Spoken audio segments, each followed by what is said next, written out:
Hi, we're here today with Mary. Thank you for joining us. So Hi, Jeff. introduce yourself and tell us a little bit about you. Hi, I am Mary Awosika, the producer of Room to Breathe. I'm a Washington, D.C. native, born and raised, Nigerian background. And yeah, I'm excited to be with you guys and look forward to meeting you in the next week, couple weeks. Yes. Okay. So let's start with what made you want to be a filmmaker? How did that evolve? How did that happen? Well, I don't know if it was a personal aspiration as much as my husband, who unfortunately is not on this call with me. Dave Happ, my husband, is the cinematographer and director of the film. I'm the producer of the film. Um, I would say I have a love of film, though, a love of movies, and ironically, documentary style films. As a kid, teenager, adult, I've always enjoyed watching those behind the scenes shows, how things are made. Definitely VH1 behind the scene, the music. I loved all of those programs. And then of course reality TV, but a little less about the reality TV and more about the how does someone do something. So like the making of a music video or the making of um, um, the production that goes around a show. So that I would say is my love and connection of film and movies and just sort of escaping into another world, whether it's true story or fiction. I also love epic style films that are very grand, music that goes with them. I get kind of lost in it. And yeah, I mean, that's pretty much my connection Okay. So for the love of the film and love of your husband. there. Yeah. Okay. So my next question is, how long have you been doing this and how many movies have you made? This is our first film that we completed all the way through. My husband was working on some things prior to COVID. Our film is a personal documentary about our family during that time. Um, but my personal background is actually in journalism. So I was a journalism major. I studied that and worked in that field for several years doing feature style writing, arts and entertainment, personal stories, profiles. So in a way, there is a, a connection and comparison to that because story building and creating is similar when Mhm. you're talking about making a film, whether it's a documentary or fiction. I learned that there's a lot more in common there in that behind the scenes making of where you're dealing with the characters and the story arc and all of those things. So that's kind of like what I used in this first time making of a film. Okay. So what did your friends and family say when you said, "Hi, Dave and I are going to make a movie and Huh. we're going to become movie makers"? Were they like, Yeah. don't quit your day job or like go for it. We love this idea. It's a mixture of both. I think there's always been a skepticism, I think, a little bit with your parents, because your parents see you as a kid or a child who they want to have a more conventional uh, job or more conventional trajectory. So when they say you're going to spend all this time on a film and also spend money on this film, making it, it's like, oh, do you really want to do that? Um, but yeah, we kept on going. I supported Dave, and obviously I'm in the film and producing the film. So we just kept on going with it. On the other side, I have a sister who is a professional musician and works in that world. So her and her husband are like, yeah, that's awesome. Do it, you know? So you get both sides. And then Right. the aftermath, of course, is people are really impressed that were vulnerable enough to tell our own story versus another person's story. But yeah, it's a mixed bag. And I think now that we are showing in film festivals and it's done, really done, it's not just a pet project, you know what I mean? Or like a passion project that never gets finished. I think people take you different, yeah, seriously. Good. Congratulations. So do you have a tribe, a group of filmmakers where you are in DC? Yes, definitely. DC is interesting. I think since making the film and since starting working on the film, right, it took longer to, you're filming it, editing it. The editing process is very long. And in that process of also meeting other filmmakers, directors, producers who've helped us. They introduced us to other folks. So DC actually has a pretty robust network of arts and film culture. And I've met more women in film, actually with the Women in Film organization is here, and gotten to meet women through that, getting to know more about what they're working on, all the wide ranges of people's backgrounds, and they still go and do film. Like people are doctors, they're, there's just all kinds of range of backgrounds. And then also just like arts culture, going to screenings, going to events like that and meeting people in the moment is pretty strong. What made you decide to make this film? Well, really out of necessity. Like I was saying, like my husband is a cinematographer and had been working in that pretty much his whole adult, life career, and didn't have jobs, right? Everybody knows this experience. All the jobs, all kinds of things just came to a halt, right, in 2020.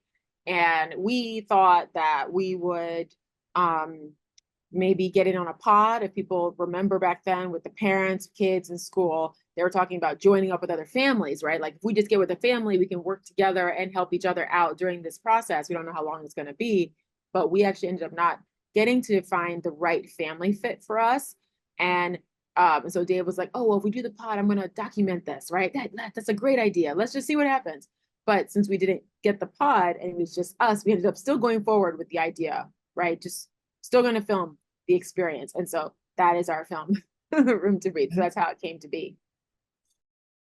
What was the hardest part of making this film? And what was the most exciting part of making this film? The hardest part really was the editing.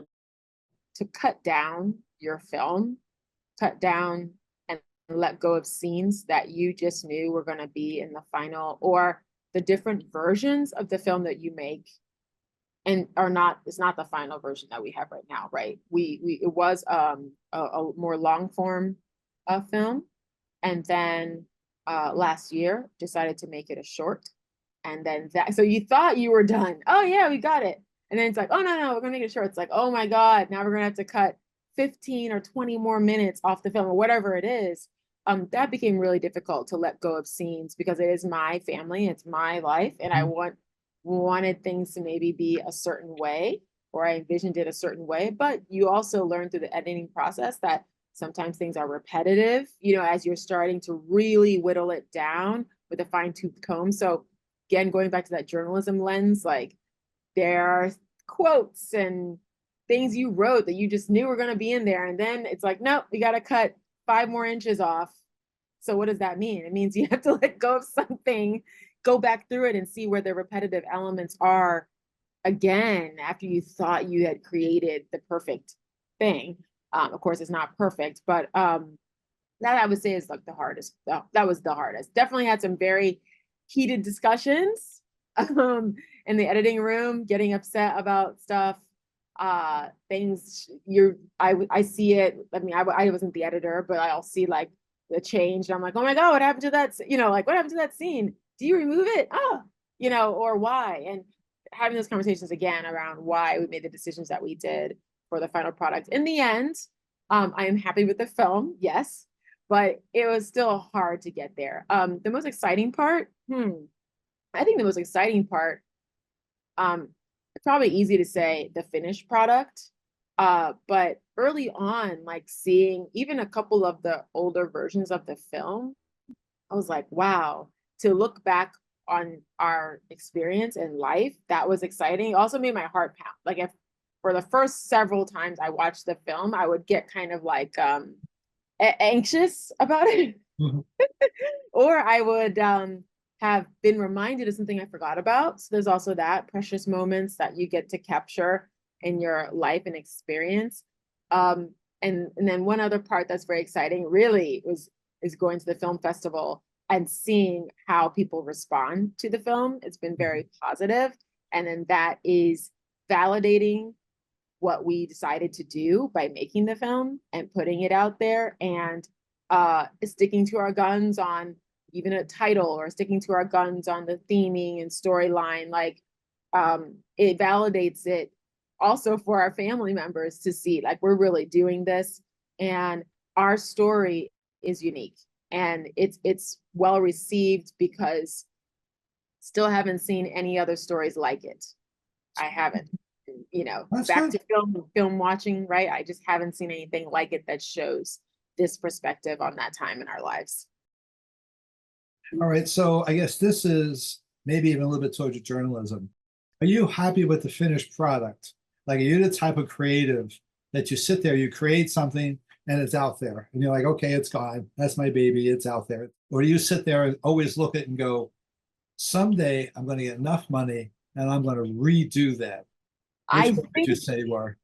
I think when it's done, it's done. I think yeah, I've never gone back and redone anything. I think but somehow I think film is a little different because if you're getting your article printed, it's done. It's out there. You're not redoing that story.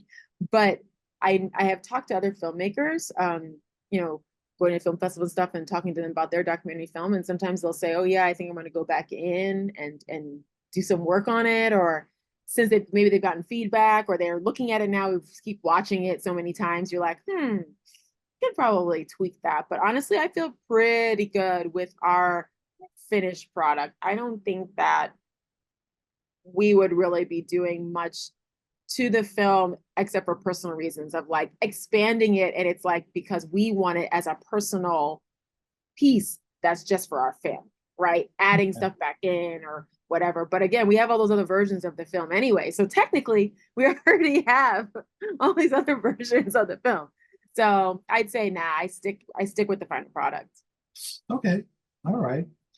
So in the indie film world, we all know we're not going to become like Taylor Swift and fly home from Asia for a football game, right? We're not going to get mansions and private yachts. So Right. what would you say success in the indie film world looks like, smells like, and tastes like? What would that be?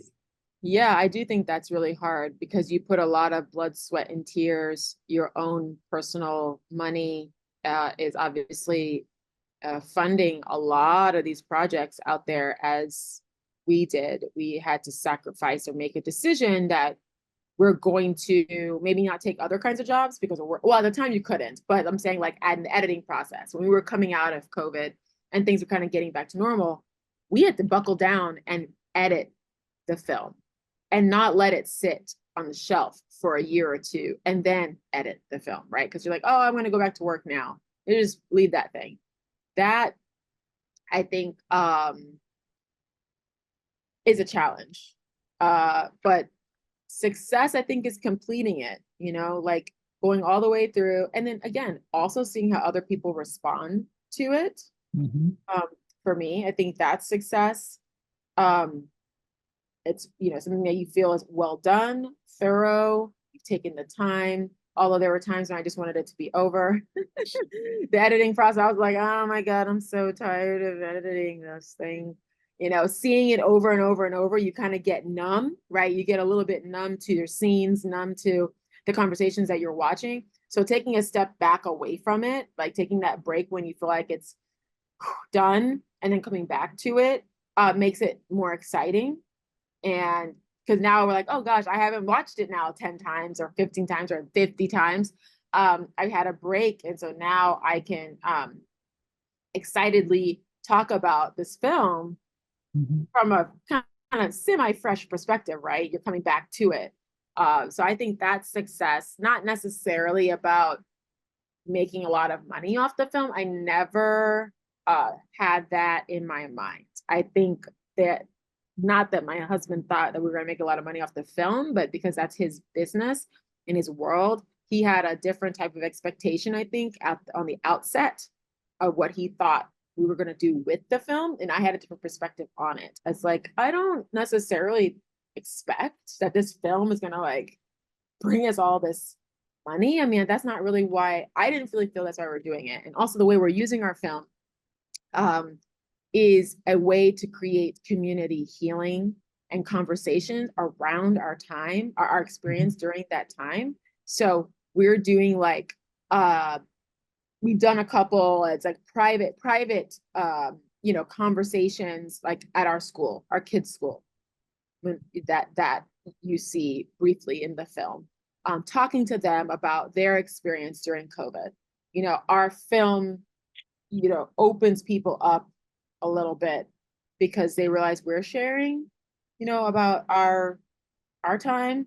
And then they go, oh my God, yeah, I see something in myself in you. So that's how we're hoping that our film helps people. That's the success. Getting people to open up and realize the person next to you, you may not know them, but they basically had the same experience you did in some shape or form. Everybody in this planet experienced COVID and it changed us in some way. And that Changed us a lot. yeah. And when you realize that it brings everybody down to a level playing field, like we're all not so different and we literally all had the same experience, literally. So that's how, again, the measuring our success, that's another success measure for us. Getting it out there and having people to be able to absorb it and reflect back their own stories, not necessarily talking about us, me and Dave and our kids. Okay. All right. So this is my last question. So what would you say if somebody comes along and goes, hi, Aunt Mary, I'm going to be an indie filmmaker just like you and Uncle Dave. What would you say? How would that conversation go? I would be flattered. I would say that I think it's great. I would be prepared for it to be very difficult. Be prepared for people to be naysayers. And sometimes the naysayers might be closer to you, Sometimes the people who are really supportive are the ones who don't know you from Eve, right? So it's like being thick-skinned, have to be really committed to see it through to the end. And it's also okay to dabble in something as well. Like you learn from the process, but I would say go for it. I think anybody who really wants to do something can, but for sure the dollar signs don't jump up when someone says, I want to be an independent filmmaker. You're like, what? But I feel like when people are making these kinds of films are community-based stories. They're telling people something and getting people to open their minds up to whatever the topic is, whether, all kinds of things. I think there's just so much creativity there that it's worth exploring. So I'm all supporting arts. Okay, great. Thank you. I appreciate your time. Thank you very much. You're welcome.